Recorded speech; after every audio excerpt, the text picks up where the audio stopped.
Let's look then at the map properties. So we've already spoken about the fact that you can put the piece of paper onto the Earth in many different ways. But why would you do it in different ways? Well, you want different qualities. Your map will be used for different things.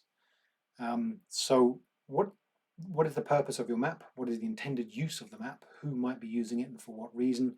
That will define which way you apply the piece of paper to the ball. So let's just look at a couple of qualities that we need to consider, and then what that means when we expand out to a map. We have something called an orthodrome, or the great circle, which is the shortest distance between 2 points on the surface of a sphere. It's not the straight line distance if we could tunnel through the Earth, but travelling over this surface. It's our shortest distance. It's called a great circle, or orthodrome. Then we have something called a loxodrome, or a rhumb line, which is the line of constant bearing. So if we take a particular bearing, get our compass out, and we plan it with north, and we say, right, I want to go 35 degrees east. And then we start following that. And we keep going, and we follow that same bearing, but we don't carry on around the world, carry on along the globe, following the same line of latitude, but rather we end up circling in, spiraling in towards a pole. In this case, it will be the North Pole, as this illustration shows. That's constant bearing, but we've ended up not doing something that doesn't feel constant. It feels as if we're changing all the time. This is one of the problems that we have to deal with when we move from our sphere, we'll call it a sphere for the sake of simplicity, to the flat surface, to the map, and how our intuition can sometimes lead us astray. The result of these properties, essentially, parts of the problems we get here, is that all of our maps are lies. They falsify the information in some way. So then we need to make maps that fulfill certain or have certain properties so that we can actually use them, that we know about the lies, and as long as we avoid the lies, we can believe the other truths that are maintained in the maps. So if we have, say, a conformal map, it means that things look right, the shapes of things are correct. An equal area map preserves the area of things. They may not look as they should, but their areas are correct, which is quite important when you have, say, things like population data, and you want to work out or density of something, population density, or the density of some quality. So you'd want an equal area. Then there are compromise maps where everything's wrong, but not that wrong.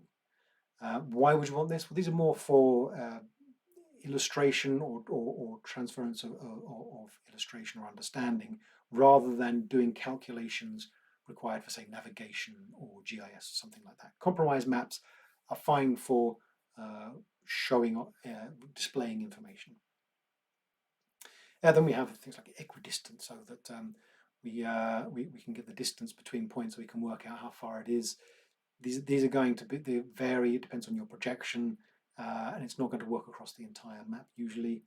We have something called gnomic, where the great circles are straight lines. That's quite handy, so that if you want to find the shortest distance between 2 points, you just put a ruler on the map, and a straight line between them is the shortest distance.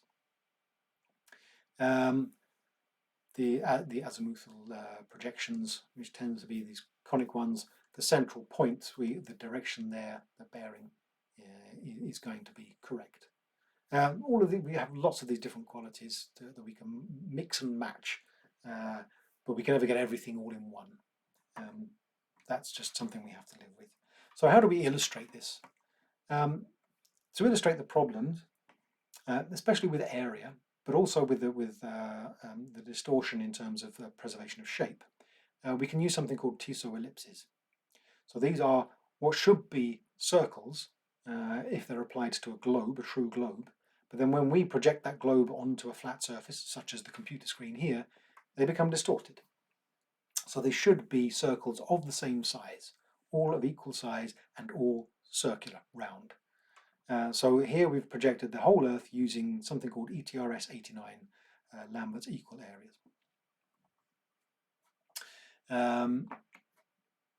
But let's just see what other things do.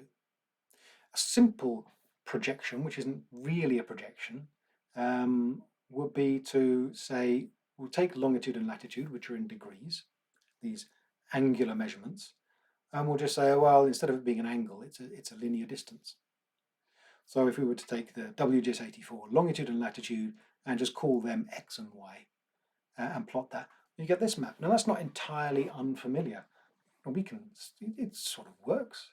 I mean, not much of it is correct anywhere, but it's okay. It's not a brilliant map, but it's, you know, lots of people don't like this because lots of things are wrong with it, and we'll get to the details of what's wrong with it. But at the same time, it's just as a very, very quick illustration. Do not use this for doing any calculations or analysis, but just as a quick look at some data in longitude and latitude, it's kind of okay. Not brilliant. The farther north or south you get, the weirder things become. But okay, if you can live with that, then that's all right. It's only as bad as you think it is, really. So when we put on our ellipses, we can see that, yeah, it becomes quite distorted, flattened and overly large here. This is one of the main problems with this, which is one of the reasons why it doesn't get used, but it's not unique to this projection, not really a projection. So let's just move on and we can see what else happens. So one of the main projections used in navigation, our bearings, our run lines are straight lines in this, which is why it's used for navigation. So it's quite handy for getting from one place to another if you're at sea and you've only got a couple of maps with you. And it's the Mercator projection, where we roll up the paper into a cylinder around the Earth. And that gives us this projection. So we've rolled it up around the Earth, and of course we've rolled it into this tube and we've stuck the Earth in, and the farther away you are from the equator, which is where the piece of paper touches the globe, the farther you are away from the equator, the farther the piece of paper is away from the surface of the Earth, and the bigger the distortion. So one of the main criticisms of this, it's easy to see when we look here at Greenland, it looks pretty much bigger even than Africa, which it absolutely is not. I mean, we'll look in a map in a minute.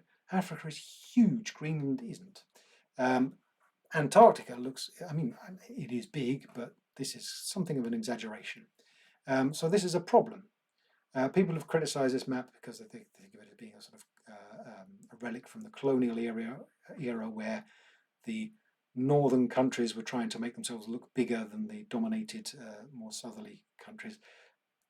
That isn't entirely evident at these scales. It's not, that's not actually why it was devised. It was devised for navigation.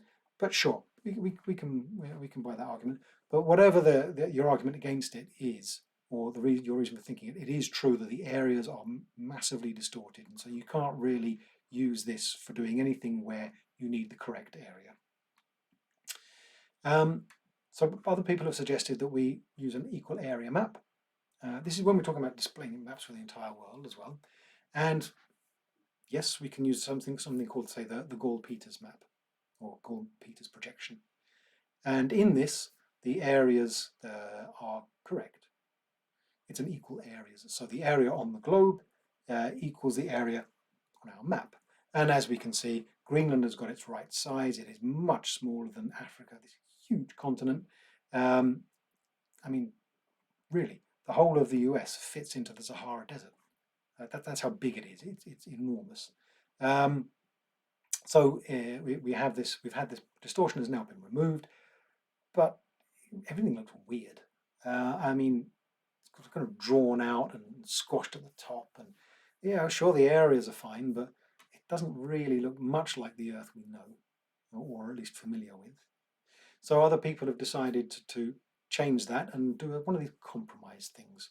It's called Equal Earth is one of the variants. There are a couple of others around. Equal Earth, I think, is a fairly good one, where the areas are basically correct, and the shapes are more or less correct. There's some distortion in there, but it doesn't look quite as ugly as that. It looks a little better. And we can see when we put on these Tesol ellipses that, yeah, more or less it's okay. It's a bit weird up here and a bit weird down there, but nowhere is it hugely distorted, and the areas are more or less correct. So this is, in terms of, well, it's been suggested that this map should actually be used in education where you're not doing any calculations on the map itself for illustration, because you're getting more or less the right shapes with more or less the right surface area as well. Then we can get to other projections. Now this looks really weird. This is the Europe Lambert conformal conic. Now there's a clue in the name as to why this looks so weird. This is it's conic, so it's one of those hats that's been stuck on the Earth, and I think you can sort of see that from the way these lines stretch out from this point here. And the reason it looks so weird is because it's been misused. It's a European map. This is the same one used correctly locally over Europe. Oh, we recognise that. That looks fine. It doesn't look weird like that. But if we zoom into just that area where it's supposed to be used, then it's fine. The conic, the Lambert conformal conic, doesn't have to be applied to Europe. We can move it around, but we have to actually do that movement, and then it will be correct somewhere else. And Europe will look weird and exploded. But this particular projection is relevant to Europe, and so Europe looks fine in this case, whereas the rest of the world tends to look not so fine. But generally speaking, actually in Europe, what you will encounter in downloading data from the EU or other European sources, when we want something that is national or international data from Europe, you'll tend to find the data coming in ETRS 89. This is another Lambert projection, equal area because of this.